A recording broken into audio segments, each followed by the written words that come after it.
Congress's heavy workload, that starts today. The House is set to vote on a relief funding package for the victims of Hurricane Harvey. Tracee Carrasco live from D.C. this morning with all the very latest. Good morning, Trace. You're so far away, by the way. We miss you. I know, I miss you guys too. Yes, Congress has only been back at work for one day, and there's already a fight brewing between even some GOP lawmakers as they try and figure out exactly how to tackle their growing to-do list. Now, as you said, today the House will vote on a $7.85 billion Harvey relief aid bill.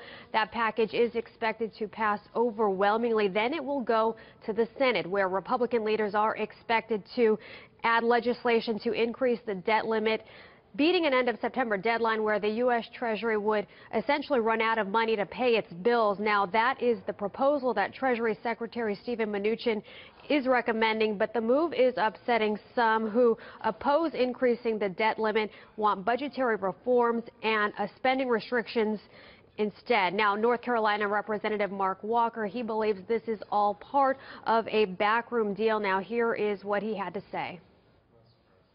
A lot of us are arriving back in D.C. This is like a punch in the stomach. That's very frustrating for Congress to be using a relief package on Harvey to be able to add these other things that we have not even discussed or even voted for. Part of our job is to make sure that we're raising our voices, 100-plus members who have major problems with this particular path.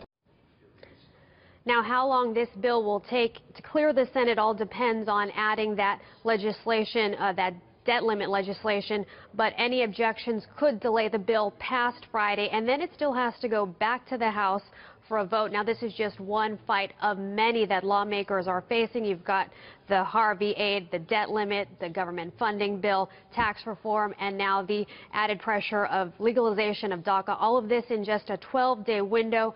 This morning, the president is expected to meet with congressional lawmakers to discuss all of this. Tracee, the schedule is definitely packed. Thank you. Gosh, it's crazy. Good to see you in D.C. You too.